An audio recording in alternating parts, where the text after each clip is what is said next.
Hello, everyone, and welcome back to another episode of Art in the Wild. On this episode, I spoke with Daniel Gomez, who is a photographer based in the San Antonio, Texas area. He started photography in December 2020 when he had a knee surgery, and also during the COVID pandemic, which all forced him to essentially stay home. And during this time, he got a kit camera set, and this led to his photography today, which I must say is pretty good. On this episode, we discussed primarily finding locations. So, like, how me and him will go about finding a new place, whether we're at home or we're traveling to a new area. And we also discussed how we'll maintain the secrecy of those locations.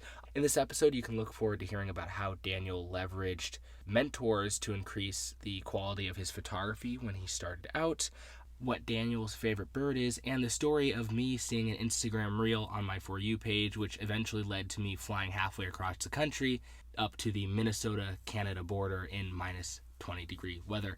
It was a pretty good episode. Daniel's a great photographer. I've been following his stuff for a while. I've been trying to get out and shoot. I've been pretty busy. I just went up in northern New England trying to photograph a goshawk nest, and that went horribly. I got completely attacked. So that's a completely different story for a different day. But that's what's been going on with me. But yeah, I hope you guys enjoy this episode.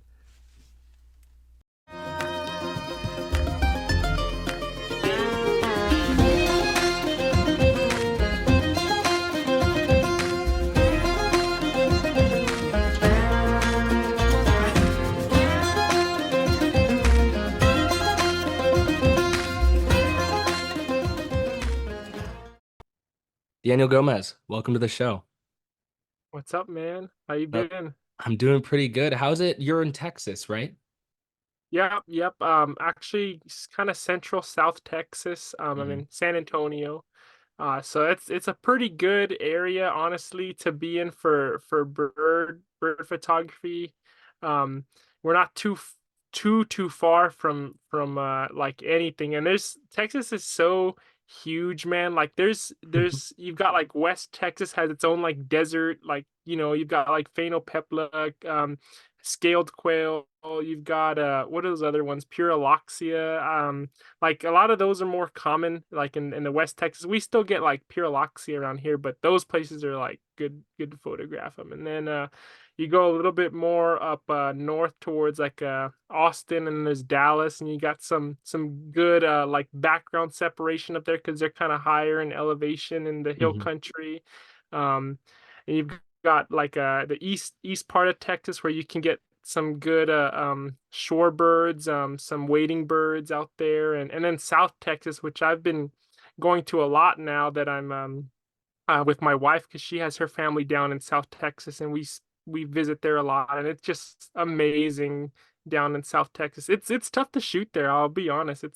It's a challenge, but they got some good birds down there too, like the green jays and great kiskadees. So His kitties yeah, are man, cool. Those are badass. dude, they're so cool. Like they're so social. Them and those green jays, like it's like they're like almost like people. Like sometimes Yeah. the way they act. Um, but yeah. Anyways, San Antonio, it's a pretty good spot. Where I'm located to. It's not like a super crazy drive or like I can basically go to wherever whatever I want to shoot. It's not super crazy considering Texas is so huge. But Mm-hmm. Yeah. What's that yeah. temperature like down there right now? Oh, dude, it's hot. A It's little so bit, hot. yeah. Yeah. Like roughly, Like what's the exact amount you guys are getting? um let's see here. I gotta check it out right now. Today was pretty hot, but I think it's kind of cooled off now in the afternoon. Mm-hmm. Yeah, it's not too bad right now. It's 88, but it's been in the Not too 90s. Like, bad, bro. That's wild. I can't. yeah, It's well, like the high was 92, and it's like spring is like, just a few weeks ago. It's not even the summer yet. The summer it's gonna be in the hundreds like every day. oh, and is it at least a dry heat or is it really humid? It's humid too. It's Oh humid, but boy. not as humid as in South Texas. In South Texas, like in Brownsville and McAllen, those places get the best of both worlds, where it's humid and Yep. it's like you'll step outside and you'll just immediately start sweating. Like literally, you're just walking down to your car and you start sweating. No, But I it's yeah. I wouldn't want to live anywhere else, to be honest. it was a high of 71 today here, and I thought that was Oh, rather warm. So, yeah, no, 88, I couldn't do that personally. I'm not really a warm weather person. I'm more of a cold weather person. You know, I like the snow and the mountains. Obviously, when it's snowing, I'm a little less enthusiastic, right? Especially when you're shoveling the driveway and things like that. But, you know, after the snow goes away, I'm like, you know, damn, I miss it. You just went to Colorado, right?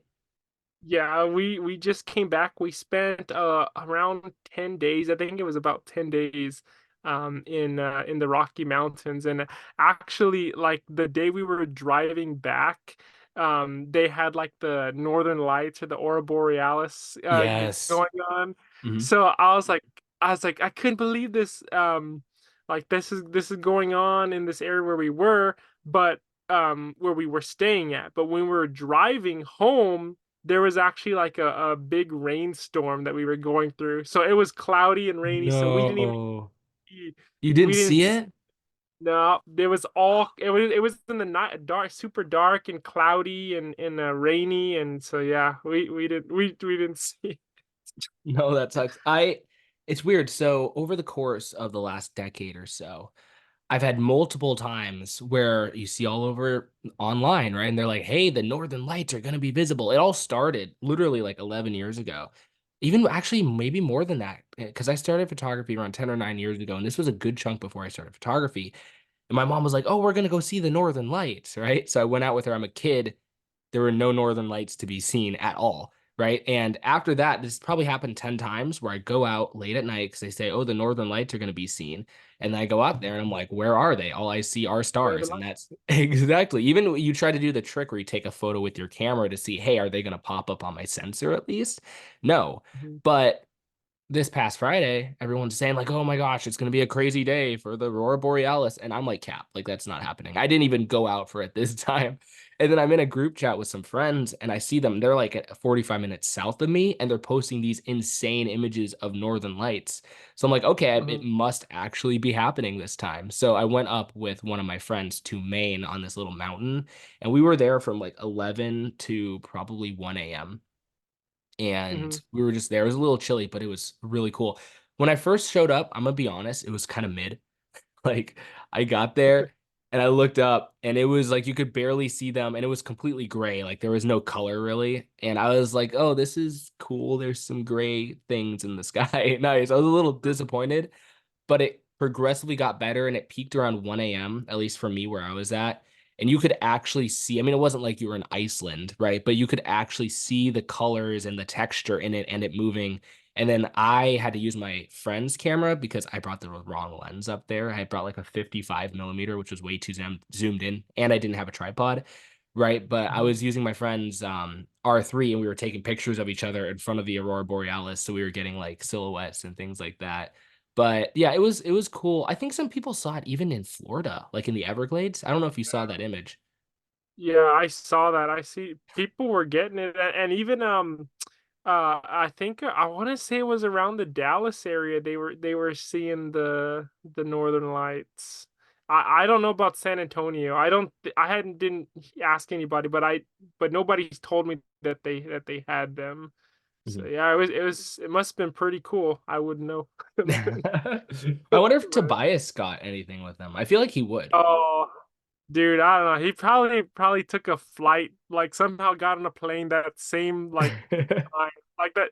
He was probably tracking the solar flares or whatever. What is it called? The coronal ejection before it Yeah, even happened. Dude, that guy, he's so good, man. Like he's he's awesome. so good. Well, he did that for the eclipse. He flew out and I met up with him up here in Oh, we went to it was Vermont, right? And we picked this one place. But the place that he picked was he was looking for a heron rookery, right? To find the herons to line the eclipse up with. And he happened to pick a place that was 30 minutes above the busiest, largest city in Vermont that was uh, directly in the line of totality for the eclipse. So everybody in the Northeast went to this one city to go see the eclipse, right? And it took me, I left at 4:30 after the eclipse had happened. I left. I started heading back down south. It's supposed to take me 3 hours to get home. I got back at 2 a.m. So it Wow. was, yeah, it was a really, we got caught in some really bad traffic. Did you get the eclipse down there in Texas? In Texas, yes, we actually had it really good. Mhm. Um, in Texas, in San Antonio, it was cloudy. It was overcast. No, dude. D- So we had clouds the whole time. It got dark, Bro, and that's the worst. dude, it was pretty crazy. Like people were taking off work, and I was at the time I wasn't working that day, so Mhm. I drove up to a spot that I go to for bird photography, and I got there early, like because I knew the eclipse was gonna happen, but I thought, people ain't gonna be out here. But when I got there, there was so many cars. There was people camping at that park. There were people already. It was at like 6 or 7 a.m. There's people with chairs already ready for the eclipse. I left, Wow. dude, because I couldn't do any bird photography. And Yeah. I thought I was gonna be smarter than everybody, but as I was driving up the highway, I saw all the cars because people knew in the forecast like it was gonna be cloudy in San Antonio, so they were all heading to all the state parks way up north and up in the hill country because they got like apparently we get awesome views. Mhm. Um, but yeah, that was my experience for the eclipse. It was cloudy, um, and didn't get to take any bird pictures that day either. So No, that's the worst. Well, there's gonna be one in Spain in 2 years, and it's gonna be horizon. I've talked about this, I think, on Kiara's episode, but it's gonna be like horizon level eclipse in Spain. wow. Not quite horizon, but it's gonna be low, right, on the horizon. Mhm. So you're not gonna have to shoot, straight up into the sky, trying to hope Yeah. that a bird flies in front of it or something. You'll probably be able to line it up. The issue is that the totality is only gonna last like 30 seconds, so you're gonna have to be pretty quick with Oh, it. yeah. Yeah. And going back to Tobias, like we meet like in the like craziest ways, like in the funniest ways actually. Like Mhm. we hadn't messaged each other, like talked to each other at all. Like and it was I think it was right after the eclipse. And I forgot what I had done. If I had posted that I was gonna be down in South Texas for a while, but he said that he was going to a place down there. I was like, hey, I'm going to the same place. What the heck? And he's like, oh, I'm already here. And I'm like, what? I'm like literally 5 minutes away.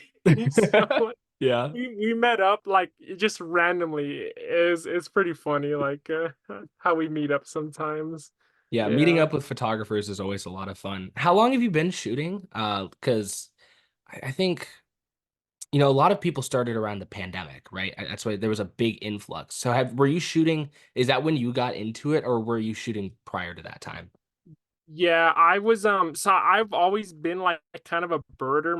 My family would go on birding trips and I would go with them too when I was in high school, which was over 10 years ago now. And I thought like, oh, this is so dumb. Like this is so ridiculous. Like who wants to watch birds? Yeah. And now fast forwarding to 2020 when I'm in college and yeah, almost done. Uh, I I'm a basketball player and Oh wow. I got knee surgery. I tore my meniscus and my MCL.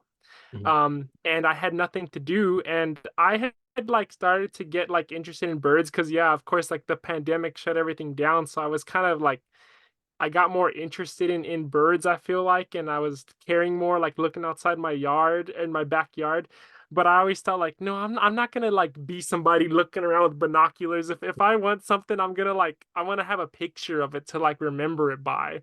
So Mhm. I wasn't gonna do anything with birds until I got a camera. And then so like it all pretty much fell into place. Like I had nothing to do with my knee surgery. I had to stay at home. COVID made me stay at home too, everybody. So that's when I got my first camera and my first lens, and that's when I started to dive into it, and I'm absolutely obsessed and hooked ever since then. It's just Ve- learned so many things, so many new birds. It's been crazy. Very nice. What was your original setup? It was a kit lens and camera. It was like the D3500 and then the I forgot what it is, 75 to 200. I Or forgot what was it they 75 to 300 maybe? Or 70 to maybe 300? 300. Yeah, dude. Yeah, yeah, That little I had the little Tamron, that thing. It took images, right? yeah. It mine, I don't know if it was yours was the exact same way, but mine the quality like the chromatic aberration was just stellar. It was like purple lining around all of my subjects. Yeah. And then I ended up breaking it because I fell asleep with it on the couch and I accidentally kicked it off the couch in my Oh sleep, which no. was really unfortunate. But no, that was a that was a solid lens for the price and everything like that. What are you shooting with now? I know you mentioned prior to the episode that you had the 200 to 500, but what's the body you're running? Yeah, right now I've got the D850 body, and yeah, the 200 500 lens, but that, like I said earlier, that one's jammed, so I'm hoping to get the 500 f4 in the next few months here. Here you go. Um I've been tossing up either that or the 300 2.8, but I think I'm gonna go with the 500 f4. Yeah. Yeah, I've been trying to decide, but yeah. I think I don't know. 300 to 8 obviously is like a really nice aperture, but 300 is kind of short. You know what I'm saying? Like, obviously, it could be very good in specific circumstances, but when there's something that's just too far away for that 300 focal length, it's like, well, I'm gonna turn into a birder now, right? I Yep. mean, Yep. it's difficult. Are you looking at the Nikon 500 f4, or are you looking at like a third party like a Sigma or something? Yeah, I'd probably the Nikon. I've got like I've got some student loans to pay off and a couple Mhm. other things, so I'm not sure. I'm hoping to get it in a few months, but it's not like a super priority. Um, but yeah, I think I am gonna go with the 500 f4, and I keep hearing rumors about Nikon releasing like a Z6 III or something like that, or Mhm. some they're supposed to release like a D500 version of a mirrorless camera. Yeah. So I'm looking to see what they'll be doing with the prices of those cameras coming out soon. But isn't it crazy? Like I've been like following that stuff for a while, and like I kept seeing videos and articles posted online, and it's like Nikon expected to announce this soon, or it's like be on the lookout for this, and there's never anything. Like you can't trust those rumors out Mhm. there, like you don't know, like there's credible sources, it seems like, but yeah, you don't really know anything, I feel like, until it's actually announced.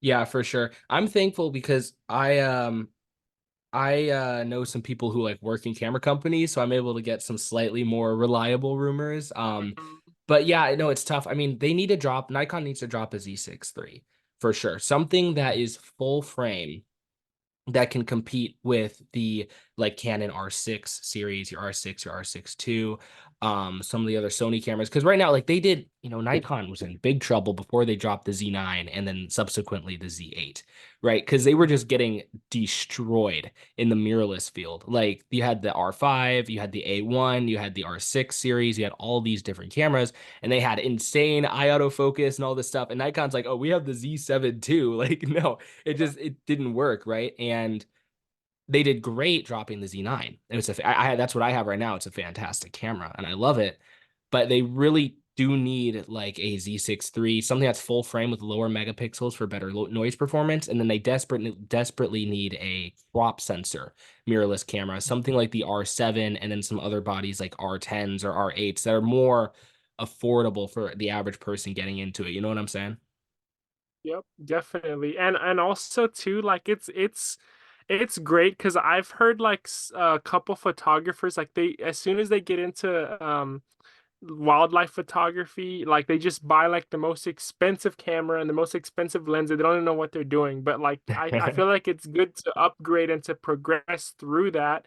um because yeah, now I know, like I love the D850. It's an amazing camera. It's so good. But like for waterfowl, like if I start shooting that duck, unless it's like an Mhm. area where they're used to people, it's gone. That the shutter is just so loud on the D850. Yeah. Um and two, like the mirrorless cameras, like I want to see the histogram. I want to have that live view of it. Mhm. and so yeah, I that's what I'm happy with, that I've progressed little by little into figuring out my stuff, and yeah, learning my camera and my lens and knowing what I want to shoot. Yeah, for sure. And I was actually just having a conversation about this like yesterday or the day before. Everyone's like really just wanting to get into mirrorless and stuff like that. And don't get me wrong, mirrorless is fantastic. I went from the D500 and I completely maxed out what I could do with the setup that I had, which was a D500 with the Sigma 150 to 600 f6.3 contemporary. It got to a point where I'm like, okay, I just cannot get the images that I want with this setup. And at that point, I just went for the best upgrade that I could, which was the Z9 with the 500 PF.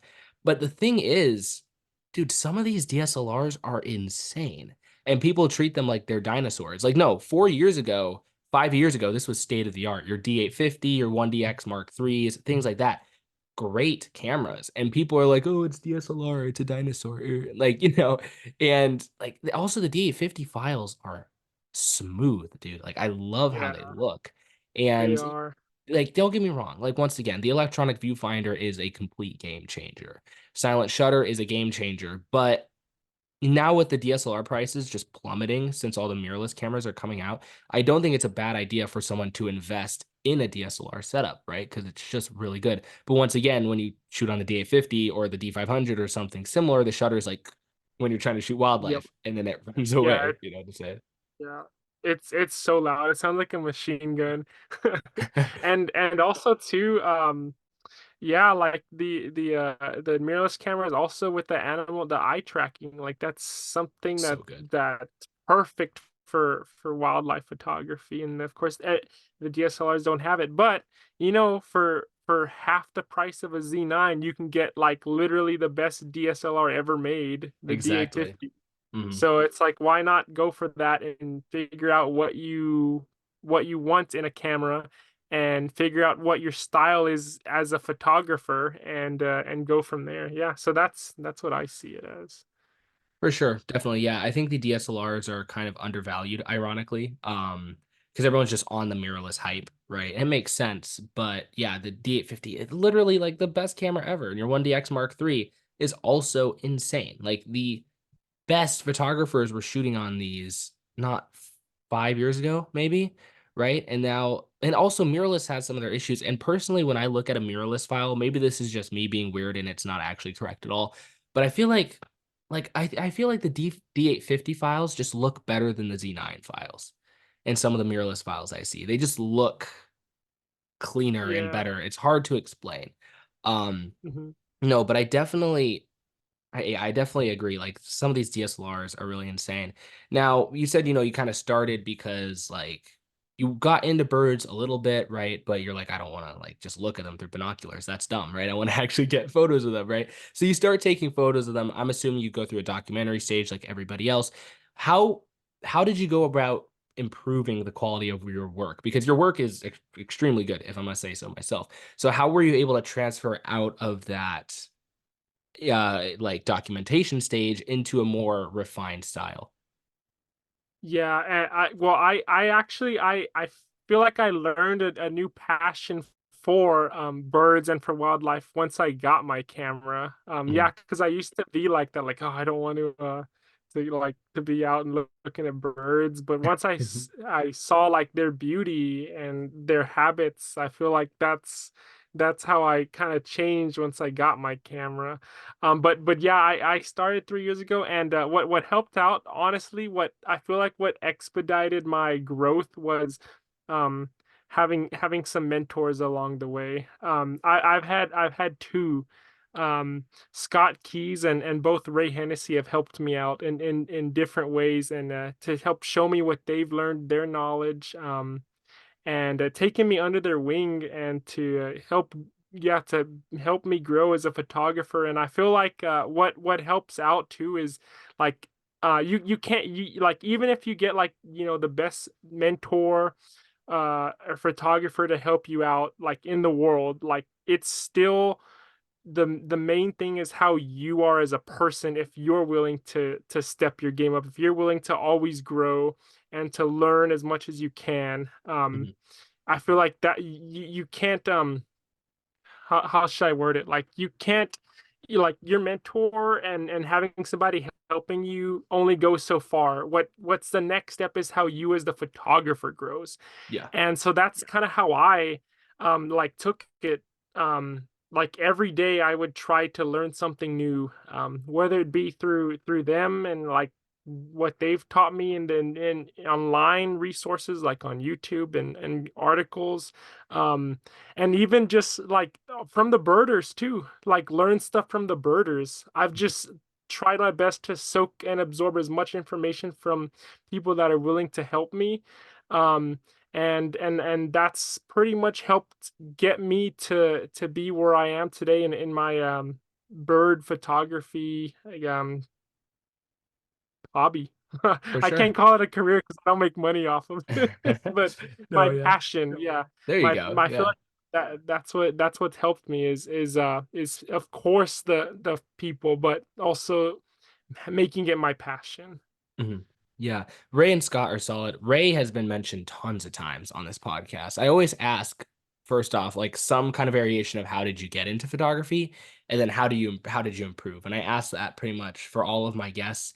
And there's a lot of different answers, but typically a lot of them are just like online information, or I just kind of figured it out myself. I'm very jealous of those people that say I figured it out myself. I'm like, that's insane. Uh, I need the people to drill it into my head because I didn't even know what harsh light was, Dude, right? But I think it's interesting seeing someone who actually went directly to a mentor and worked with them. I'm assuming you like actually worked with the mentor. Did you hire them? Like it was kind of direct one-on-one calls. That's what I'm assuming. yeah, right, yeah, and I remember too, like at the point where I decided if I wanted to be like a birder who takes pictures of birds but takes good photos of them, or Mhm. if I want to be like a avian wildlife photographer that wants to take great photos. Yeah. That that day, I remember that day. That's when I decided that I was gonna um learn from who I felt were the best photographers that are willing to share their services. Mhm. So I remember that time. Yeah, it's a really Mhm. interesting process to go around it. And I imagine it's significantly more effective than just going on YouTube and stuff like that. Cause I feel like, a lot of times you can just get bad advice. You know what I'm saying? Yeah. Especially in some of the older content, people will be like, always shoot with your back to the sun, or your shutter speed has to be double your focal length, or just goofy stuff like that that was applicable in the 90s, right? But Mhm. not anymore. So it is really interesting to see that you actually went through a direct kind of coaching process. Now, I have one thing to ask, and I think I know what the answer is going to be, but I want to throw it out there. What's your favorite bird to shoot at the moment?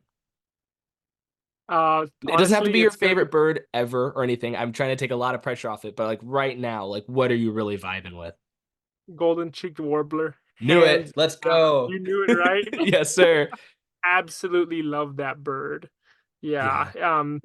I've been like studying it, yeah, for the past 3 years Mhm. now, and just learning. It's a tough bird to shoot, man. They're so tough. Like sometimes like people think, oh, they'll just go into the hill country and find one. No, like they have a specific habitat that they like live in. Their calls are kind of like kind of difficult to hear unless you're in the right place. Mhm. um we are destroying, actually we're destroying a lot of their habitat with building housing and off buildings, offices, apartments. So they have such an extremely limited range. So and then like the places too, like you can't. It's pretty hard to find a golden cheeked warbler spot that like doesn't have like 20 people walking or running or hiking at like 6 a.m. or 7 a.m.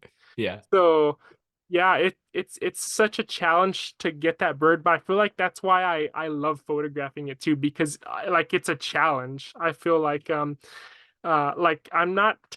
I I hate to make it sound like this because I'm really like I'm a competitive person, but I'm not like Michael Jordan competitive or something Mhm. like that. But like I'm the type of person that I always want to try to get like the best photo I can of this bird, of this, and I'm passionate about it too. So that's one of the birds I feel like that I can build a good gallery. of, and have stuff that I'm proud of and proud to share. Mhm.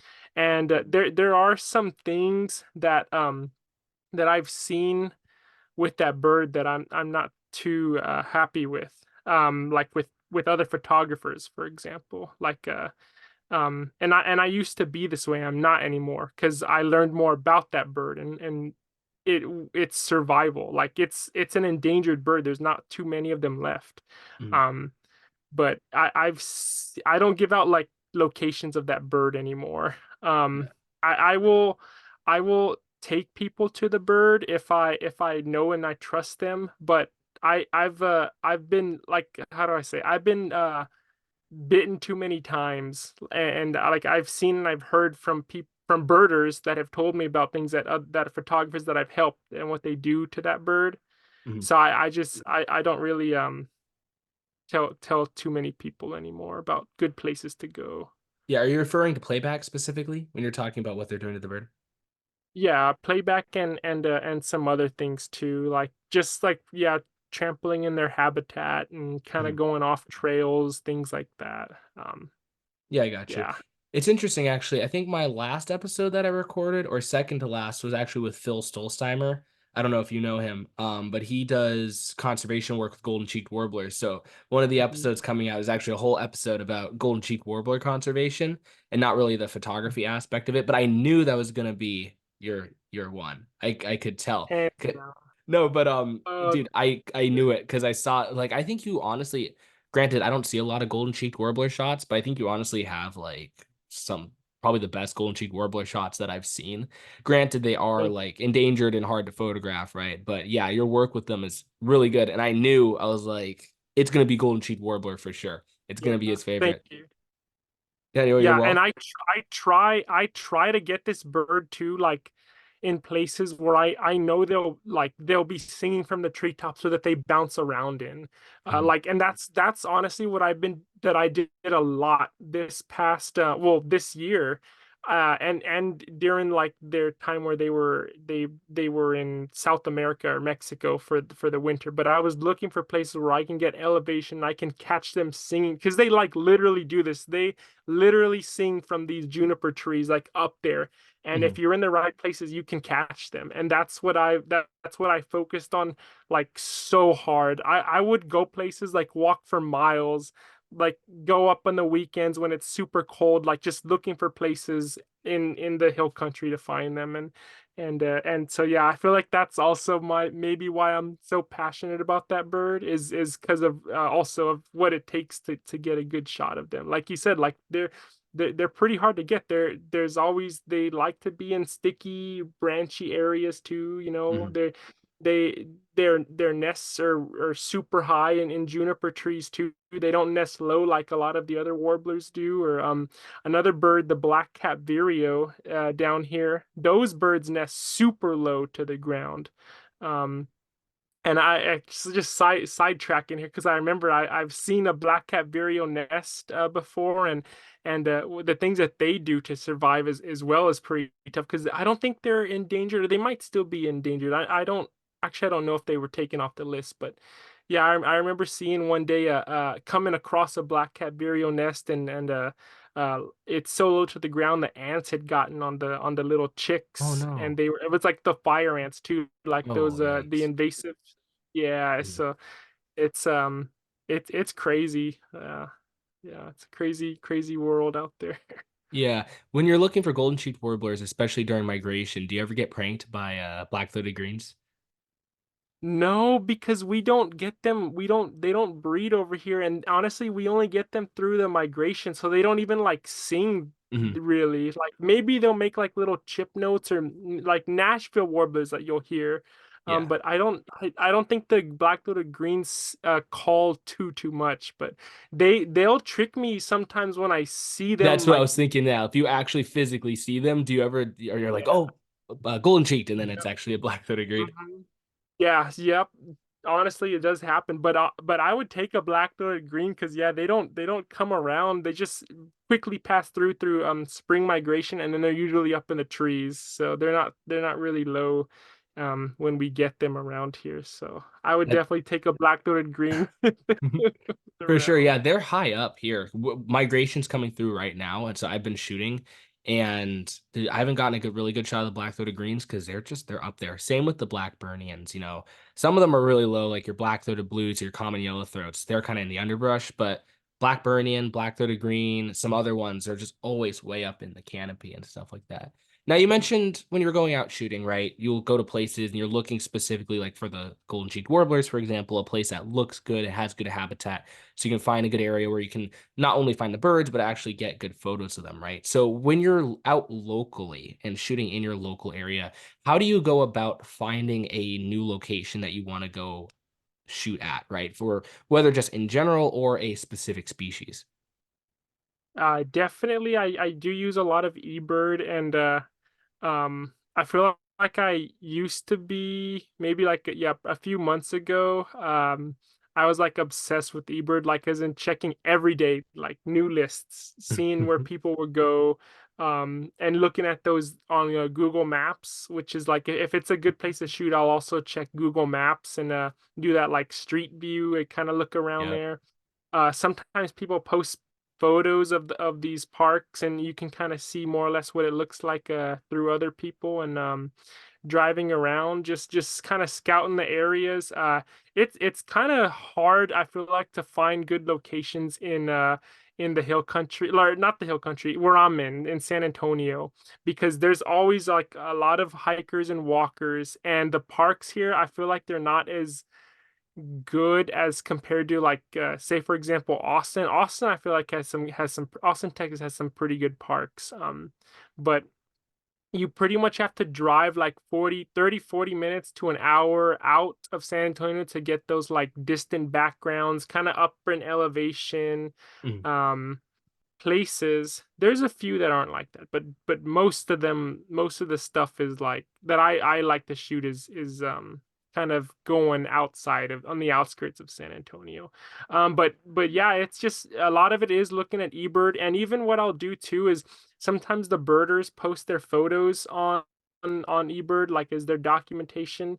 um I'll even look at those photos, like, because even though the birders are not too concerned with bird photography, sometimes you can get an idea of a place just by looking at some of their photos. Like there's this one that I've been going to, that's kind of on the outskirts of San Antonio now, and I saw some shots from a birder that I know of, and I saw from the pictures that the backgrounds were kind of distant, and they were actually could have been some pretty good bird photography shots, and I went to check it out, and it was like a super good place that I never knew about, Yeah.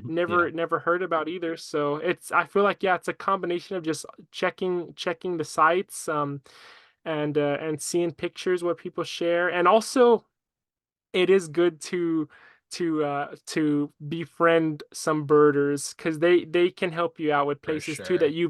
that you've never been. And I'm pretty I am pretty active in the Audubon Society here in San Antonio, so that's also like a great way where people can meet birders and kind of learn some places to go to and check out. They have their own honey holes, dude. Like there's some people here that won't post on eBird, but they have their places that they go to, that are like amazing for birds. Like they get some pretty cool birds that I didn't even know like you could really find in the area. And they won't post on eBird. They keep it to themselves. So, but I've had people that were kind enough to share those places with me. So yeah, but make friends with birders. They know stuff. Yeah, the They birders know got the stuff about spot. birds. Yeah, for sure. Yeah. One thing I thought was cool when you were talking about eBird was looking at the photos, right? So I gave a talk in Florida at a conference back in March. And one of the talks, well, I gave multiple talks, but one of them that I gave was about how to find wildlife in a place you've never been to before, right? So this was more geared towards like a trip. But one of the things I covered was how I'll specifically use eBird. And like, sure, I'll scroll through the lists over the last, week or whatever, look through like the basic stuff for a county and see, okay, where have people been seeing X, Y, and Z animal, right? X, Y, and Z bird, I should say. But the thing that I really do is I will go to a county that I want to search and I'll go to the media specifically.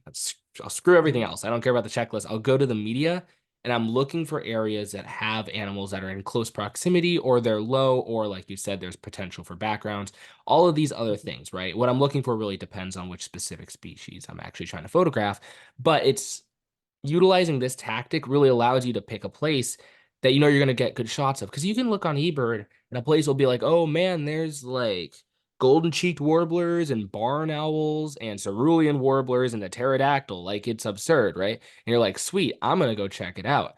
You drive down there and you're like all hyped to go. And then it's like, That's the fatal mistake is looking at the species. for sure, like Yeah. all the trees are like pine trees. There's only branches on the top, and they're all like 100 feet tall. Or it looks like a crazy shorebird location with avocets and all kinds of stuff. And then you show up, and it's like a mud pit. And Yeah. you have to shoot down at the birds, and it closes 2 hours before sunset. And yeah, it really leaves you vulnerable to arriving to subpar locations for photography if you just look at the list and look at the species and get drawn in by that. So looking at the media is a really important element of that whole process that people kind of just skip over. They're like, whoop-de-doo, I'm looking for barred owls. Oh, Yeah. it says there's one on this list. Yeah, and they just I feel like a lot of people just look don't they skip over it because it's like mostly birders. They're mostly birders that are posting the media, but like yeah, that's true, but there you can learn stuff from the pictures that they're posting. You Mhm. can kind of get a sense of what the area is going to look like, and then you can do some more digging and you can kind of see if it's going to be a good area possibly. So, yeah, Pres- you're right. Precisely. It's like, hey, if I want to shoot, like, there can be 4 lists that have rough grouse in Massachusetts in this one county, right? 3 of those, one of them might just be an audio. One of them might be a roadkill one. The other one might be 50 yards away in the brush and super skittish. And then one of them is just on a dirt road and right there, right? This happened actually, not the other examples, but like there was one on eBird that was just on a dirt road and it was super territorial, right? So it like Hmm. walk up to people and everyone, all the eBird shots are just iPhone photos. They're like wide angles of it right there, right? And if you were just looking through the list, you might just see another rough grouse report. And you're like, okay, cool. There's rough grouse. I might see those. You wouldn't know, oh, no, you can wide angle this thing in its face, right? So checking that out is really good. I never posted the video on my page, but I was there photographing it. And the friend that posted it, they told me, they're like, hey, be careful. It's super aggressive, right? So I was like, yeah, yeah, whatever. I didn't really heed their warning. First mistake. I showed up. I was walking up and down the road looking for it, can't find it, and I'm looking at my phone, right? Because they had a video on their story. I'm looking at my phone, Oh. trying to see where on the road it was, and then I hear a noise, and I look down, and it's right in the weeds, right in front of me. Right? It was trippy because I'm looking at it on my phone. I'm like, where is this thing? And all of a sudden I hear, and I look down, and it's right there, exactly. So I backed up, and I was getting some shots of it. It was coming and check me out, and it would walk off. And I had my 600 on. I switched to a 40 millimeter macro. And I got that one shot on my Instagram where it's kind of in a trail, and all of a sudden, it's kind of looking at me, and it's like right in front of my lens. It's sitting there. I'm thinking it's just chill, and all of a sudden, it just looks at me. I don't know if it saw the reflection in the lens or something, and it just jumps at my face and attacks my camera. And I was like, no, I like freaked out. So now I can say I got attacked by an animal while I was doing wildlife photography. Might not Yeah. be as cool as like being attacked by like a wolf or something, but hey, rough grouse, right? I'll But take it. Yeah, you can.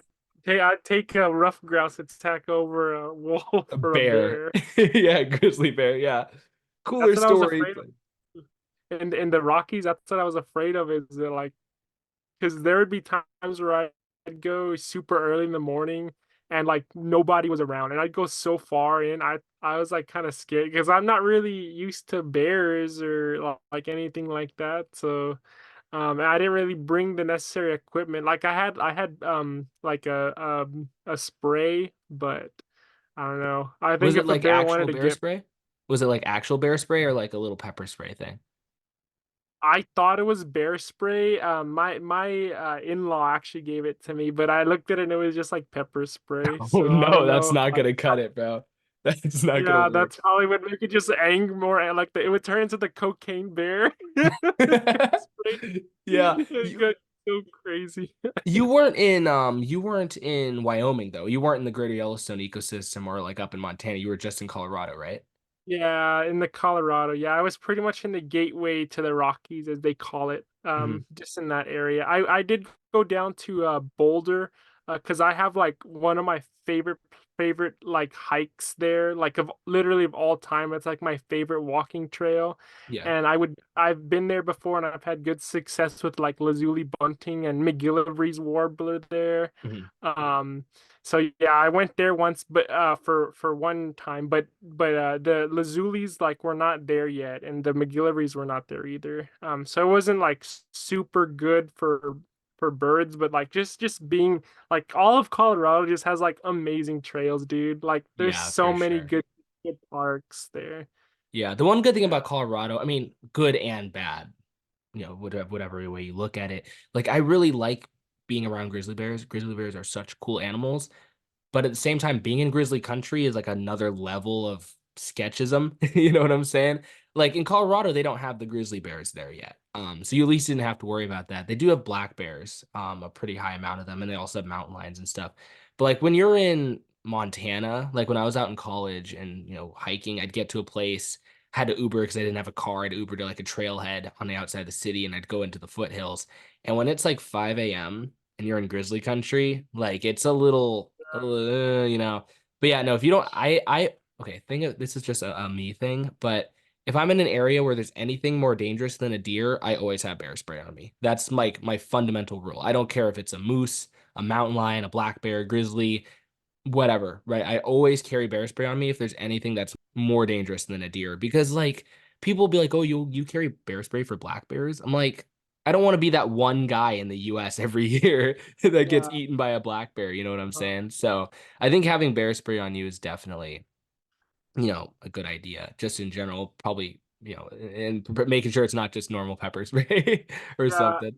and I will say I actually forgot there was one other thing that I had, but I refused to take it down because I feel like I would look so goofy and it would scare away the birds maybe too. But it's those little bear bells they Those call do them. Have you not seen? work. Those do not I work. don't, they look like jingle bells, dude. Like They don't I'm not work. gonna I'm not gonna walk around and carry this little jingle bell like I'm in a Christmas holiday. It's like this. I'm pretty much like ringing the dinner bell for the damn bear. Like, I'm Yeah. not gonna do this. No, I listened to this podcast. Well, I haven't listened to it for like a year or so, but there's this podcast called Tooth and Claw, and it's a bear biologist, and then one of them's his brother, and then one of them's a friend of his, and they're the hosts. And what they'll do is they'll go over attack stories from wildlife attacks. Might be a bear, a moose, or whatever, and they'll kind of break down what happens and what happened in the story and how you can avoid that and all that stuff. And one of the things he repeatedly talked about is just bear bells straight up do not work. Like it's a scam. They just straight up don't work.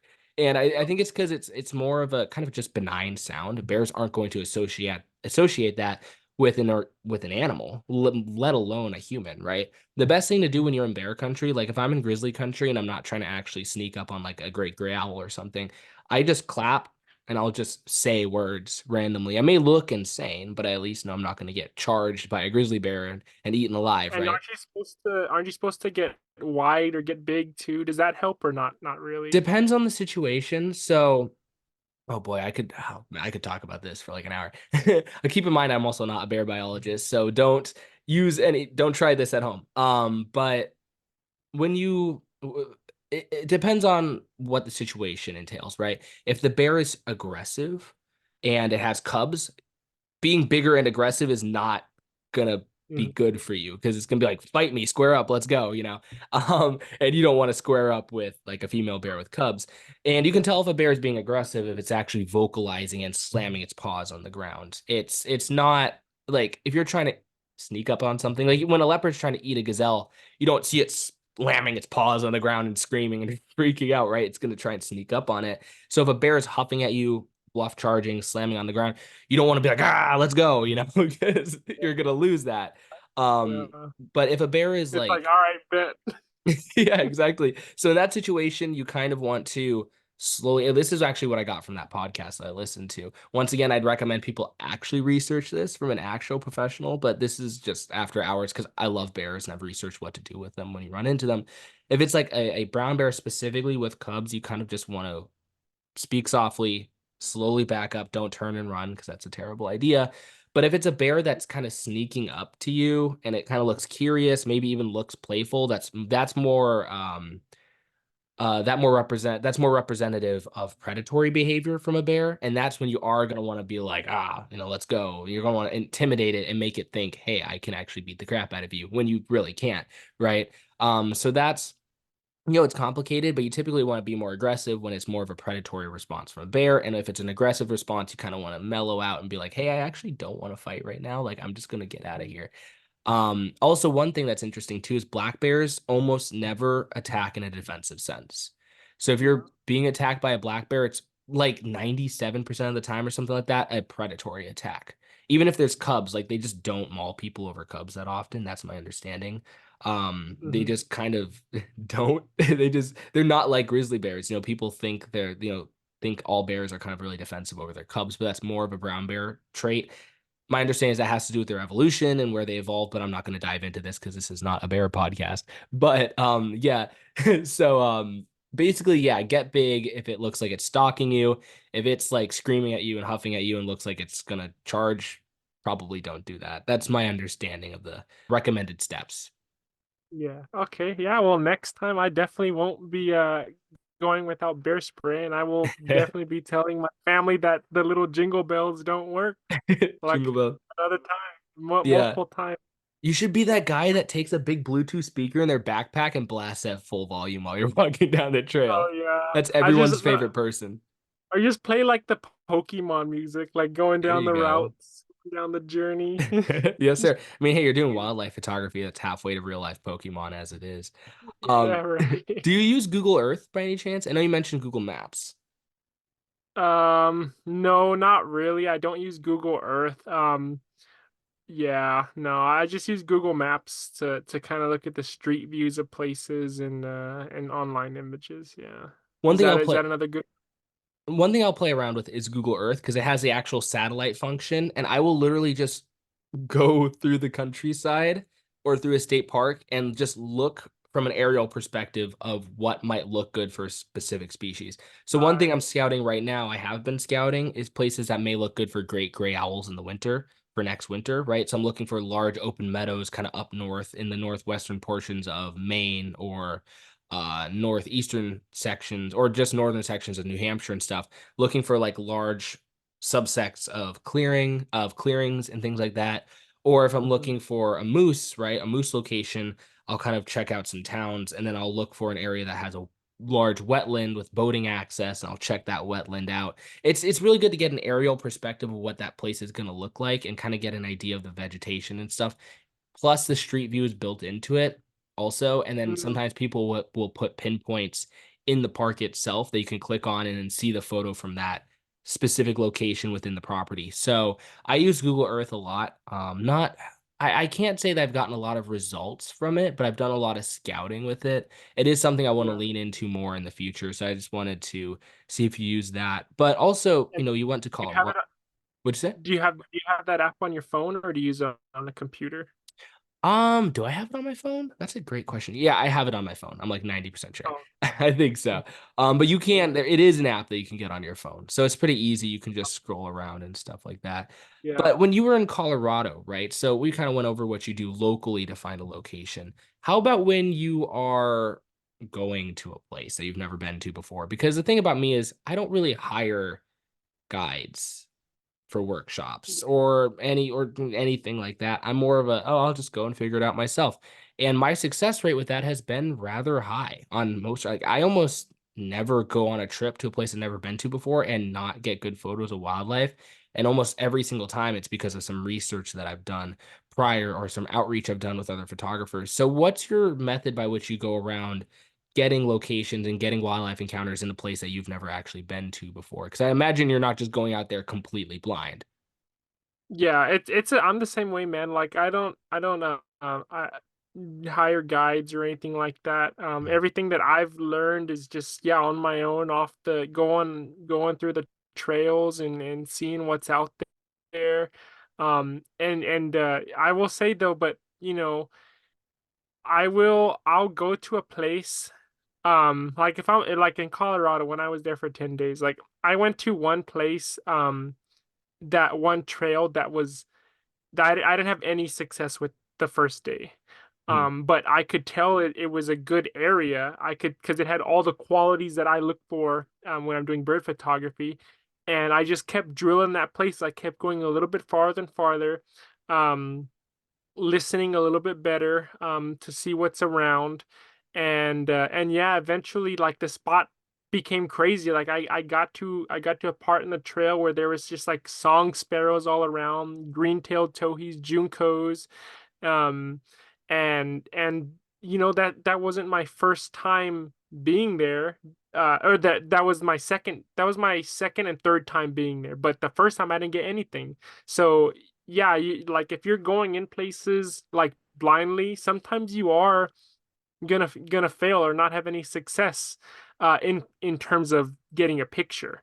But Mhm. I don't call it like really, I don't call it a failure, or like not successful, because you're still learning about that area.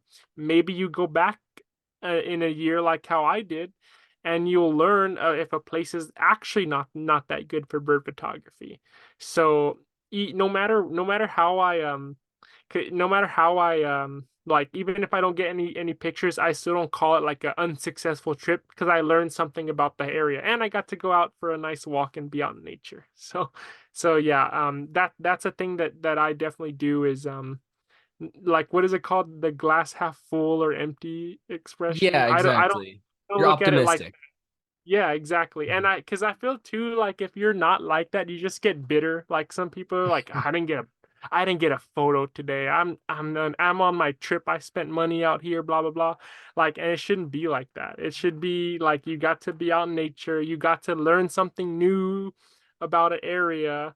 Um, yeah. Is that kind of something you do as well? Like how you approach it? Yeah, for sure, definitely. I do want to touch on something a little bit unrelated, but I noticed this when you were talking. You said Juncos. Uh-huh. Is that how you Is it pronounce? Is is that how it you? Junkos? I say Juncos, but I'm interested. I've never heard anyone say Juncos, so I was curious. I was like, Yeah. huh. Do people in your area I've say it heard like it that? as, yeah, we've heard it Wow. as Juncos, yeah. And also I have heard people from the East Coast say Northern Parula or Parula, but Oh my it's gosh, Parula, that drives me nuts. It's Perula. It's Perula. As someone from the Northeast, right? bro, people are out here. It's like they're like Parula, and I'm like, no, bro, Uh-huh. that's just not right. It's Perula for sure. We can agree Yeah, on that. it's Oh, Parula. Team definitely. Parula. I was about to say the reason why I was gonna make that analogy. It's like I've never heard Junko before, but there's all these different pronunciations. Like you have Perula. I can't even say that word without feeling disgusted. Yeah, I It, know, same. I was like, I had such a bad taste in my mouth saying it like that. exactly, bro. People, and it's what's really annoying is I actually find myself saying it during warbler migration because everyone on the boardwalk, like I'd say 60% of the people say Perula. And I end Mhm. up, I find myself catch myself saying, "Oh, there's a Perula," and I'm like, "No, that's the wrong word." But no, I've never Yeah, heard Juncos before. I'm gonna have to ask Tobias if he calls them Juncos or Juncos because that's interesting. yeah. But no, it's As what'd you say? Junkos, but I don't know. Maybe I feel like yeah, people call them Junkos around here. I don't know. That's Maybe it is cool. just me. Yeah, no, Pretty no, no. sure it is. No, I mean no. It's probably just a cool colloquial pronunciation for it.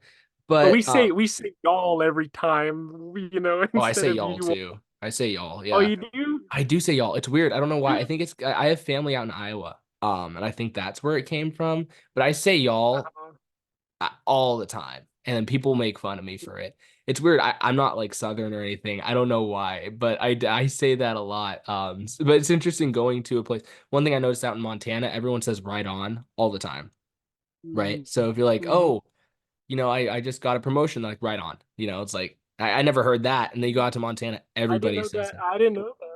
No, yeah, Wow. Okay. everyone was saying it. I was like, dude, this is weird. What does this mean? So yeah, I never picked that one up, unfortunately. But yeah, you were saying if that was a technique that I used when I'm out shooting. Definitely to Hmm. an extent, right? One of the big things that I talked about too, I don't see people talking about this one a lot, and I mentioned this in my talk that I gave in Florida. I will really leverage social media a ton, right? Particularly things like Instagram. And what I'll actually look for is a location that has good wildlife photography images, but specifically one that has good images from non-photographers, right? So what Mhm. I'll do is I'll go through a place and like I'll find an area or I'll kind of find a place online in that area, like a park. I'll look it up on Instagram or something like that. And then I'll look through the images and the hashtags. And what I'm looking for is like terrible cell phone images of people being like, oh, look who was Mr. Fluffers was out on the trail today. And there's just a Yeah. bobcat right next to the biking trail or something. Like those Fluffy. locations are gold mines because if it's like visible enough and relaxed enough for normal people to regularly see it and it's not already covered in photographers, like dude, you've won. And also what I'll do is I'll just kind of scroll social media back. I mean, I've actually man, I over the last year I've had a terrible short form content addiction. Like I actually don't use TikTok, but you know Instagram Reels, right? Like you click on Yeah. Instagram Reels and all of a sudden, oh, there goes 3 hours. You know, I had a huge Yeah. issue with that. But one thing that I've curbed it a little bit, but when I really was struggling with it, I would scroll it somewhat consciously. And if I ever came across a wildlife video, I would take the time to look into the comments and see what people were saying. And the reason why is because I'm scrolling through Instagram Reels, probably this is now a year and 4 months ago. No, yeah, like a year and 3 months ago, something like that. And I see this video pop up in my feed, and it's of these two wolves just kind of walking out in front of this car, right? One of them's just standing in front of the car, it's all snowy, and then the other one's walking over this snowbank. And I'm looking at the video, I'm like, oh, this is cool. I love wolves. I go through phases of appreciation for certain animals, and I was in a heavy wolf appreciation phase at this point. I mean, I always love them. They're one of my favorite animals, but I was really obsessed Mhm. with them. And I'm like, oh, this is such a cool video. Now, keep in mind, I don't know where this is. This could be in Russia. Like, I have no idea. But I'm like, I'm gonna take a look at the comments, right, and see what they're saying. And all of a sudden, I see people in the comments being like, "Oh, I saw these guys last Friday. Oh yeah, I saw these guys down on the loop. They seem to know it was a one way because they were just kind of walking down there." I'm like, It's in "That's your area, or no, it's like well, no. So it's not you in my didn't know. area. I wish we had wolves in the Northeast. We don't, unfortunately. But I see this. I'm Oh. like, huh. Well, that's interesting and it's also in English, right? So I know it's not in Mongolia or something. So that's already a plus. Mhm. So I look at the account that posted it. It's this lodge, right? And I look at their address. It's in northern Minnesota. And by northern, I mean on the Canadian border, northern, right? So I'm like, that's kind of far, but wolves, On right? on the strip. But exactly. So what I did is and one thing I also will do is I'll outreach, right, to people and not necessarily just photographers. I will outreach to photographers as well. That's another strategy I have, particularly if there's someone I know.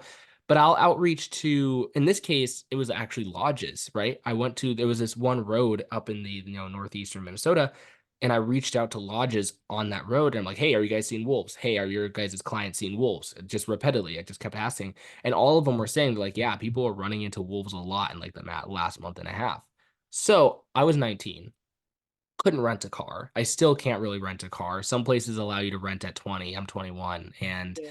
I remember that. I remember that because now I'm older than 25, but I remember that. Yeah. yep, Yeah, they have. exactly.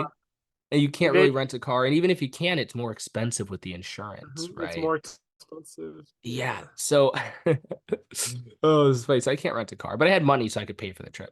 So I go to my mom Mhm. and I'm like, hey, and she's like, what's up? Right. She can hear it in my voice. I'm on the phone with her. I'm like, how would you like to go to a trip to Minnesota in the middle of February on the Canadian border? And she's like, when? Like, are you thinking like next month or something? I'm like, no, I'm thinking like this weekend. So I was able to convince her to go. And we went to Minnesota. We drove up there, and I ended up finding those wolves. It was at night, so I wasn't able to get them in the day, but we had turned down this road, right? And it was funny because I actually got this feeling at like 11 p.m. and I'm like, we need to go out and look for these guys. Like I have a feeling. We're driving out of the road, not even the main road where they'd been seen. It was the road that our cabin was on that connected to that main road. We turned the corner and they're just standing there in front of us. These same That's exact ones great. from the video. It was so cool. And I got some kind of mid shots. I was just learning my Z9 and stuff like that. It was just Well, it's also what time would you say was that? it was 11 p.m. It was nighttime. Yeah, 11 p.m. But you still seeing it? That's crazy. Yeah, it was really cool. And I was able to get some shots in the headlights. If I was shooting now, I would have been able to get much better ones. But yeah, like being able to go from seeing some animals in a video randomly and then a week later finding those actual animals is really cool, and it kind of shows the power of social media. So I will Yep. really leverage social media in that way, and I'll go through and I'll kind of scrape locations and find them. I don't know, is that something you've done in the past? Yeah, I have. I actually I should have mentioned that, but I do that too sometimes in places like in South Texas. I'll go look on Instagram and see what's out there. And just yeah, and also to like refresh myself on places that I haven't been to in a few years, but or a few months, but to like kind of see what people are sharing out there. Just it's like another eBird maybe even because you'll see what people are sharing, then you maybe yeah you don't go out there too often, or it's been a while, so it's another way to look at it. It's super useful. And also one thing you can do is if you look in Facebook groups for towns, right? People will post in this, they'll be like the town of Durham or something like that. It's our Facebook group. And then there'll just be people posting cell phone shots of like, oh, look at this owl I saw at this park. Or, ooh, there was coyotes out in the soccer field today. And it's like, dude, like this is just free money. And there's so many locations that like the wildlife photographers really kind of congregate around specific locations because someone finds them, everyone just wants the shot, and 90% of people don't want to put in the work to go find new locations. But there's so many spots out there with no photographers or very limited Mhm. amounts of photographers. They're just kind of just public knowledge. You just have to dig for it a little bit. So yeah, I don't know Yeah, if you've used Facebook groups, but Facebook groups are one I really like that's to go another into. good one. So like speaking about the owls thing, like people are pretty crazy with owls over there, right? Like always trying to look for, do you have like people that are dedicated to owl photography and hawk photography Where I'm at, yeah, owls are a pretty big thing. I was here? actually, what'd No, you say? go ahead, go no go Um, ahead. I was really dedicated to owls for a very long time, and I actually want to start leaning more into it a little bit now that I have newer gear. Basically, what happened was the first 5 years of my photography, I was only like mammals, predatory mammals, and owls, and then some, herbivorous mammals and stuff like that. Then Not going after songbirds or anything not at like all. that. No shorebirds, no. I mean, I would go for the warbler migration and I would go shoot the piping plover chicks and stuff. But it was more kind of like whoop-de-doo, just going out and having fun on the non-owl Yeah. season, right? Then I got introduced to some group chats and actually improving the quality of your wildlife photography. And when I was like, okay, I actually want to start getting some better images and improve the quality of my portfolio, I pivoted away from the owls and the predatory mammals because the ratio for units of time put into getting a shot of the animal to actual good quality images being put out is really, I worded that terribly. Give me a second. The amount of time that you put in with predatory mammals and owls and difficult subjects as compared to the amount of good shots that you get out of the time that you spent with them is really poor, right? Like you have to put in a lot Mhm. of time to maybe most of the time not get a shot at all, right? You might have to put in multiple sessions to get one shot that's like okay. Whereas compared to Yeah. piping plovers, dude, if I go to my shorebird spot with my terns and my plovers, I can rock out like 15 bangers in a night, Dude, right? those shots are so good. Thank Those you. so Thank good. you. Those blue hour shots of those If you ever come turns up and here, dude, if you ever come up here, I can give you the spot. It's a lot of fun and it's starting to kick off we now. gotta shoot together For sure, if man. we're ever out there. Yeah, no, if you come Yes. out here for sure, like I give everyone the spot because it's super nice. The birds are really chill, and just how it's positioned, there's all these different angles you can go for, and it's a super like small location too, so you don't need to walk all over Mhm. creation to get to different parts of it. But when I'm shooting shorebirds, it's like back to back bangers. I'm like, oh, there's a cool backlit portrait. Oh, I got a frontlit portrait. Oh, there's a cool behavior shot. Okay, let me get 5 blue hour bokeh shots that I'll post over the course of the next 6 months, stuff like that. Right. Whereas, with owls, it's like you go out there and especially with my older setup, they couldn't handle the low light at all. So I go out there and I'm like, oh, I have to spend 6 outings to get one shot that I might post with a lot of post processing, right? Now that I have a better setup that can handle significantly lower light situations, I've Mhm. been leaning into owls more. Also, since I built up a higher quality portfolio with some more volume. But Mhm. yeah, no, But owl isn't that photography. great? Like that's great because back then your skill is like probably not nearly as good as you were now. So Oh, like definitely. you're seeing like the owls now, but with like a whole way better setup. So it's almost like a game changer, like in what you Definitely, could yeah. possibly do. My shots with the owls this season were a lot better. I got some good long-eared stuff. I got some good northern hawk owl. That was Nice. crazy. That bird should not have been here. It just appeared. The Northern Um, Hawk Owl. yeah, yeah. I mean, they show up in the Northeast. I think there's more than people think there are. It's just you have to go really way up north, and you just have to drive power line cuts and stuff like that. Yeah. But Would it pop up as like a rare bird alert for you on eBird? yeah, It yeah. would- They're and more people rare would than probably gray grays out here. What'd you say? people would probably come in droves to They see did. that. They did on this bird. Really? I got there early, so it was only birders that knew about it when I went to shoot it. But like a week later, the photography community got a hold of it. Thankfully, this bird was so chill. Like it landed on a post 25 feet from me, 3 feet off the ground. And there was nobody Wow. else around. It was just me and my friend. We're by ourselves with this super rare bird, and it hovered over my head and then landed directly in front of me, you know. But yeah, people came up in droves to see that. And also like the snowy owls are huge up here, which causes a lot of issues for them in terms of ethics. The whole ethical situation up here is pretty difficult. It's not as owl rich as the Pacific Northwest is. The Pacific Uh-huh. Northwest, from what I've seen online, I've never really been there. I went for a weekend in seventh grade, but that's like a whole nother world of Yeah. owls, right? They've From what just I've got heard.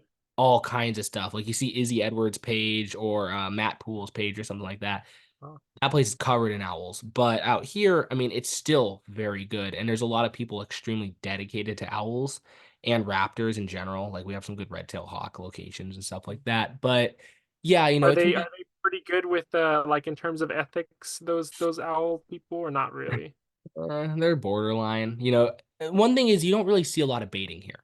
I don't Uh-huh. see baiting here. It's something I mean, I'm sure it happens, right? But like you look in Quebec, you look in Toronto, there's just straight up shots like, oh, I got 25 shots in one day of a snowy owl just about to punch its claws through the snow, or you can see its talons are spread open, but there's a mysterious little clone mark in front of its claws that's Uh-huh. also suspiciously mouse sized, right? Um, Yeah. and so like baiting happens in a lot of spots, but I genuinely don't think baiting happens in this area. I don't see any images that are indicative of baiting. When I was younger, I went to owls all the time, right? I spent all my time around owls and never saw anyone even try to bait an owl. I have heard that back in the day, like 10 years ago, there were some people who were throwing snowballs at owls to try to get them to move and fly, That's crazy stuff like crazy. that.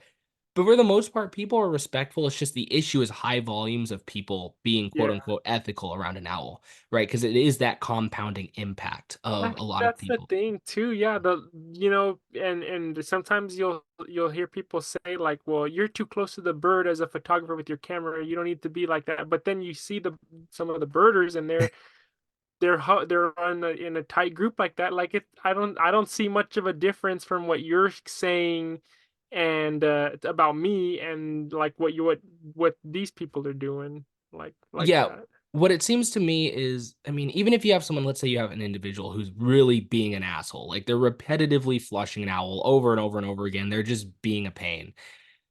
The impact that if that person only goes one day and then nobody else photographs that owl again, the impact that that person is going to have on that owl is significantly less than if 50 ethical birders and wildlife photographers come to see that owl every single day for 2 months on end, right? Like with the snowy owls out here, there can be one on the beach and there can be a semicircle of 120 photographers photographing that Jeez. owl. And everyone's being quiet. They're all being respectful. They're all keeping their space. They'll post on Facebook. They're like, oh, look how ethical we're being. And it's They like, yeah, show they're all not. the they show all the Yeah, people. and they're not being malicious or anything, but it's like, hey, like this bird's just straight up not sleeping, bro. Like you can see its eyes are like cracked open all day because it's Uh-huh. surrounded by a half circle of people.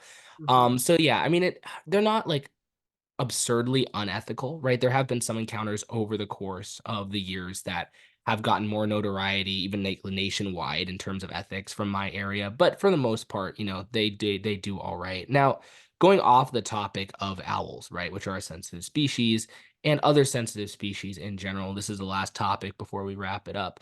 When you find a location, right, you find a place, oh wow, this place is crazy. Like there's golden cheek warblers and all kinds of there's an albino golden cheek warbler. Like this is nuts, right? You find this absolutely awesome location. How do you go about retaining the secrecy of that location, and how do you handle people requesting that location from you? Because that's something that's kind of bound to happen the instant you post one of those images on social media.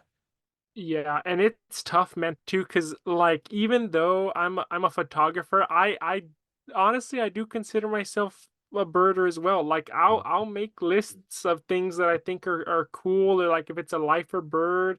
So yeah, I like seeing data like that. Like I like going onto eBird and seeing like my places I've been to, and seeing what birds that I've seen in those counties, because it also helps remind me of the trips that I've been on, and also too for like a future reference. If I ever go back in the area, I know those parks and those locations, that and I've been to them, and I remember the birds, I remember the area. So like instead of actually keeping like a spreadsheet or like a notes tab of locations, I still will also just keep just I'll just look at where I've been to on eBird. Um, so yeah, it does get tough for me because I do like that, looking at the that data like that, and I do like keeping a list of birds I've seen. Um, so but what I'll do is like if it's one of my best places, I straight up just won't share it.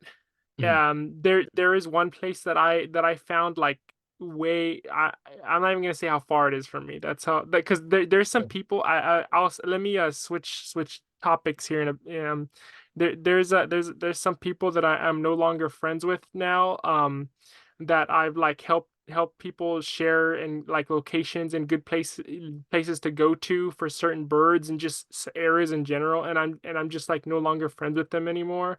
So like I feel like that kind of taught me to be a little bit more secretive of what I do, because like it's like you said earlier too. It's like with the owls, you're putting in work. Like even if you don't get a shot, you're waking up early, you're spending that time and money to go out to these places that you've never been to, and you're not even guaranteed to get a shot, but you're learning about these areas and these locations. And then when you find a good place and somebody asks you for it, it's like, well, you didn't do like, well, you didn't do even half of what I did to get this spot. mhm. um but at the same time, I'm not trying to be like a gatekeeper and like hold places like that. So I do, like I do have a part of me that does enjoy helping people, because like I do like to kind of pay it forward, because other people have helped me out too.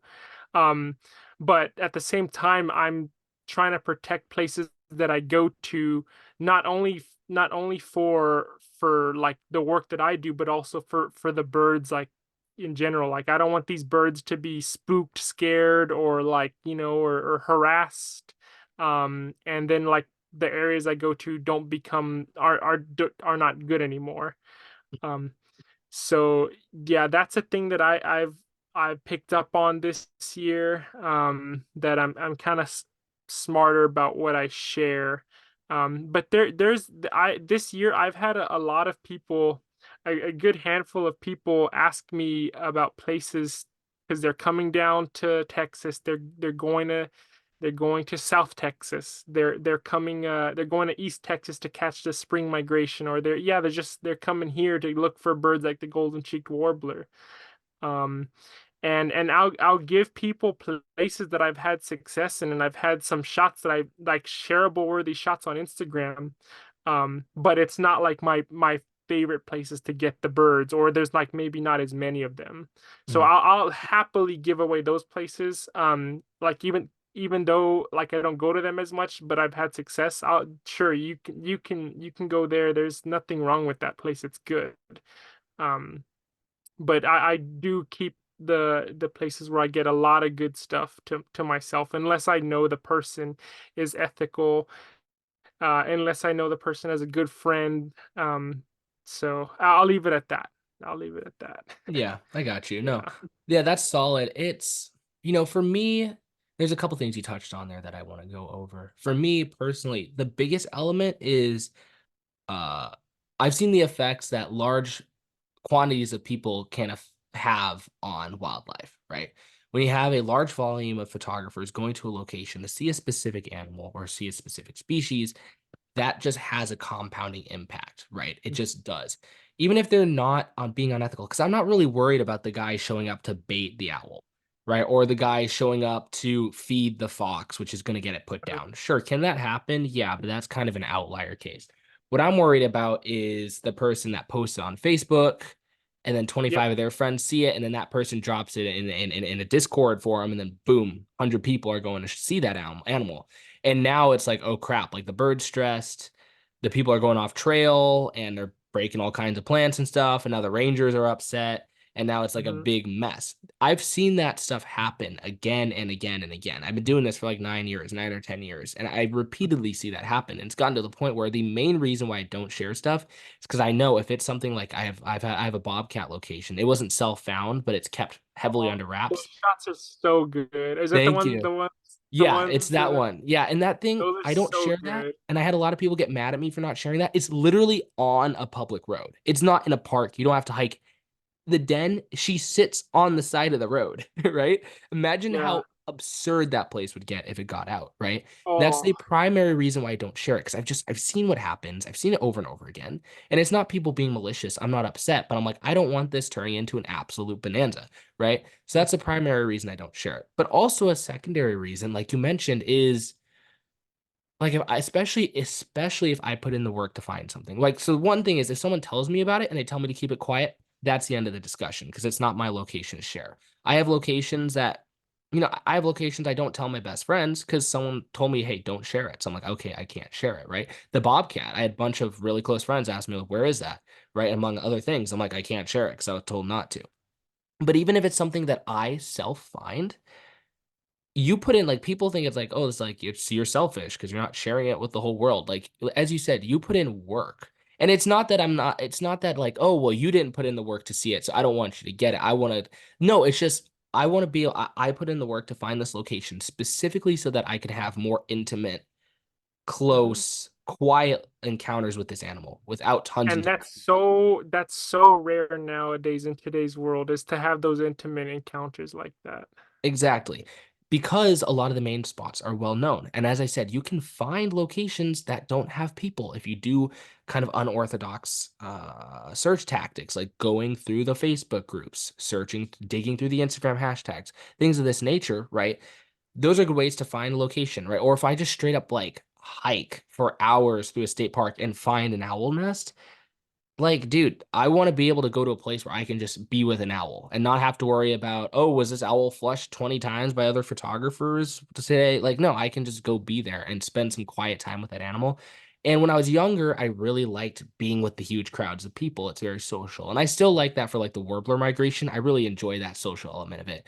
But if I'm trying to photograph a fox den, or a bobcat location or an owl, I get stressed out. I'm like, oh, well, there's a bunch of people.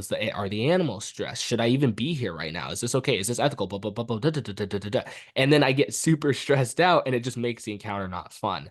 So people say it's like, oh, it's selfish. You shouldn't keep your animal locations to yourself. But it's like, okay, well then like why don't you give me some of the money that you made from work today? Like, yeah, you worked Right? for it yourself, but like it's selfish. Like I want some, you know? So, I mean, you're putting in the time, like mhm. you're putting in that work. It's like the same thing. It's I want to change. I just want to say this really quickly. That like I said it just a few moments ago. That those Bobcat shots are so good, Thank dude. you. I Thank you. remember when you first posted them too. Like it those shots just make you feel cold. Like Dude, it those. was so cold. I lost feeling in my pinky toe, my left pinky toe or my right pinky toe for 45 minutes after. Because it Uh, was -1 degrees Fahrenheit and I wasn't dressed for it at all. So I had like, because I wasn't expecting, I've had like two times in the past, different Bobcat locations. I get told there's a Bobcat there. I go there multiple times and I see absolutely nothing. I think this is going to be the same deal. I show up and then boom, she's just sitting on top of the rocks. She stretches out yeah. and then she walks down to a tree and then just kind of watches me. So I spent 3 hours in the snow with the animal in -1 degrees. I didn't even have boots. I just had sneakers on, right? And I was so like the adrenaline was so high throughout the whole thing that when I got back in the car, I realized, oh, I can't feel one of my toes. And after like 45 minutes, I actually started getting really worried. But feeling finally, I didn't have to amputate it or anything. So we're chilling. Yeah.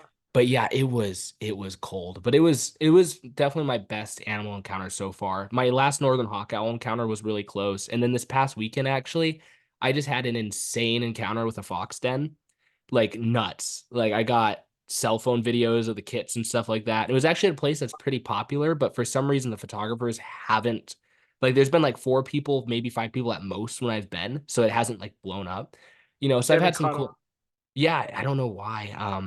But yeah, I've had some cool encounters, but that bobcat encounter was so much. I and I love pictures like where the subjects like even though it's maybe not it just but for yours probably it is, but I love when subjects their expression matches the feel or like what's going on in the image, like the that bobcat like its face always looks like that, like those cats kind of have that like face all the time, but it to me it looks like the cat's like, man, it's so cold.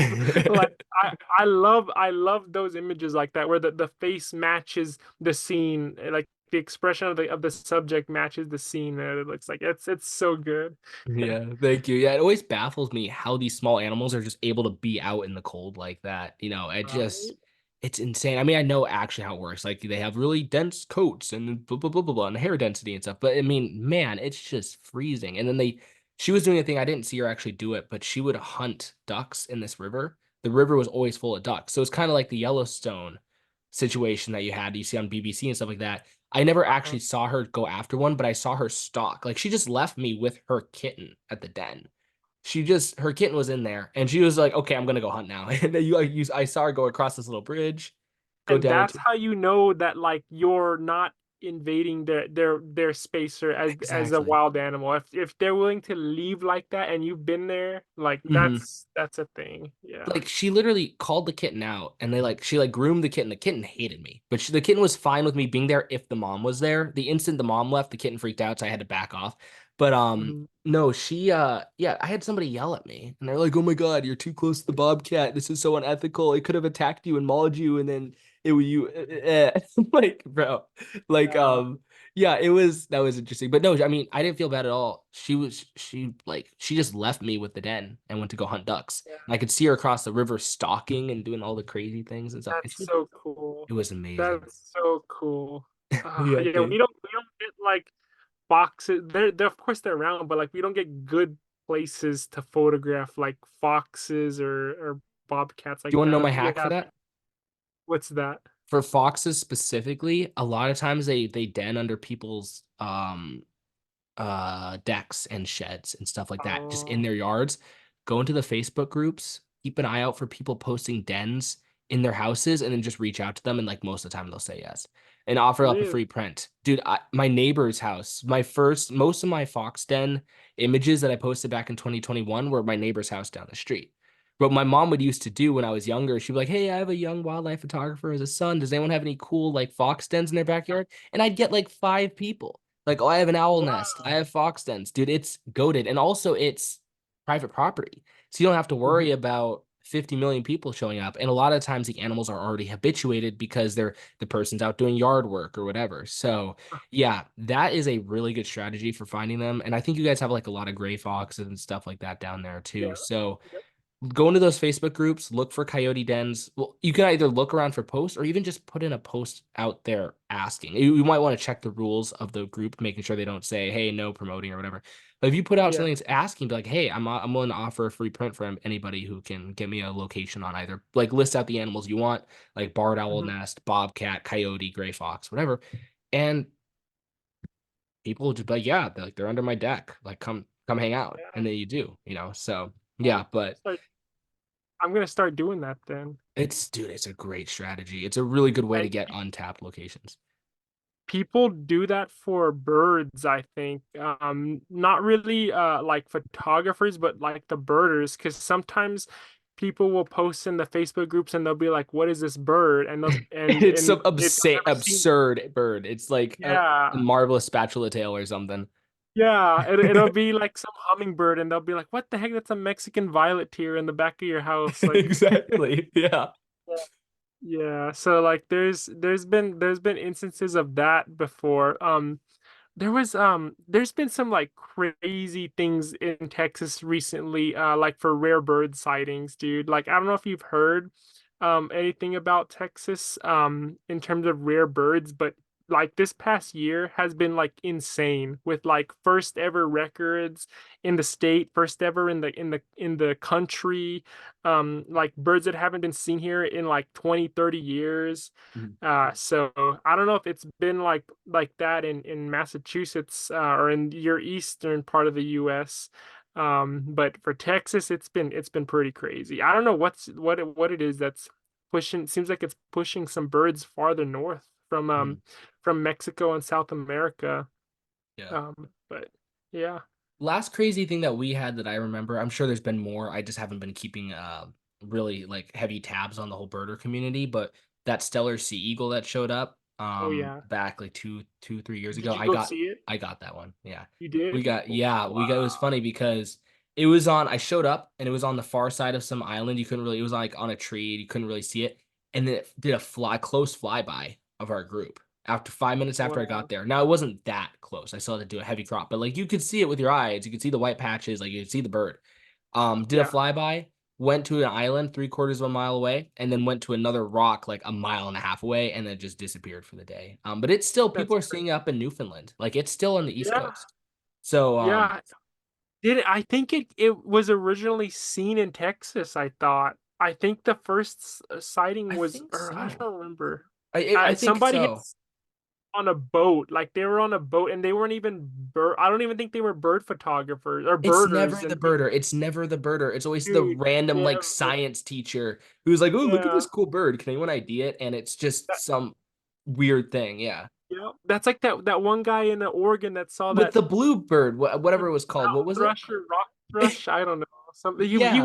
I think he was a birder, but like not really like knew he didn't know too many He had just birds. gotten into it. Yeah. Yeah. And next thing I know, I'm in that group where he posted. He originally posted like, "What is this bird?" It's in one of those Facebook groups, and people thought it was like fake, like he was like it was Ranking. like a Yeah. fake image. And next Mhm. thing you know, he's on ABC News, like telling his story. Like, it's insane. Like the story, like it's amazing how people find birds, and then like what you see, what people anybody can see out there. And maybe that's the thing, maybe that's why there's like more rarities being seen now, because there's maybe more people watching and looking out for birds and nature Mhm. in general, probably maybe because of the pandemic, maybe because of COVID. Oh, I don't COVID know. blew it up, bro. COVID was crazy. Like going to the Yeah. spots now that I've been going to for like 10 years post COVID, man, Yeah, like one of the spots difference I in go to, like there was a barred owl that showed up. It was last year. And this spot gets barred owls sometimes, but this one was super chill. It was right next to the road. And people were attacking people for being unethical and harassing the owl. But like I didn't shoot a lot just because I didn't want to be a part of the traffic jam. Like it was kind of ridiculous. But I literally saw that bird like fly through people's like at people's tripods and catch mice. Like it did not care. wow. But there was like 150 people pulled over on the side of the road. We're talking like 70, 80 cars and crowds of people for this owl. And I'm like, bro, this is ridiculous. Like this is Yeah. crazy, But yeah, so tying it all back together in a nice little bow. That's why it's good to kind of keep your locations private and to yourself and your close friends too. I have a very small close circle that I tell. It's just really important to make sure that your close circle of friends are your people. Like everyone has their person that they tell, right? And the issue is if you tell somebody and they're your person, but you're not their person, then they'll tell their person. And then that person will tell their person. And then it spreads until someone's like in a Facebook group, they're like, oh my gosh, there's a northern saw-whet owl nest here. And then Yeah. it blows up, And they'll share the location where it is, and the original thing was just not to give out the area or the location it's at, but then eventually goes down the pipeline, and then there's because somebody everyone who's has willing their to dude that they have to tell. yeah, Exactly. yeah, So I think you need to really vet the people you go out with and who you talk to. And then make sure like you guys keep it in a closed loop, right? You guys all tell each other stuff, but make sure it doesn't get out of there. Make sure you guys are able to keep it in that closed circuit. Well, I had a lot of fun. We're definitely. coming up on an hour and a half for the episode, which is crazy. God, it feels like it's been like 20 minutes. I know, bro. I know. It's always like that. Yeah. Before we go, where can people find you online, right? Your Instagram, do you have a website by any Uh, chance too? I do have a website, but like I don't really I post my pictures on there, but the main best way people to get me is on Instagram. Mhm. It's Daniel underscore Gomez photography. I had to go look at my phone because I didn't even know I had an underscore under there. So Yeah. so yeah, it's Daniel underscore Gomez photography. So yeah, that's where Sweet. people want to reach me on Instagram. Awesome. And I'll put that in the description as well. I want to thank you for coming on. That was as you said, I mean, it felt like 20 minutes, even though it Yeah, was an hour and a yeah. half. It was a really good discussion. And I want to thank all the listeners for listening through the whole episode, and I will see you guys on the next one. All right. See ya. Peace. Awesome. Let's go.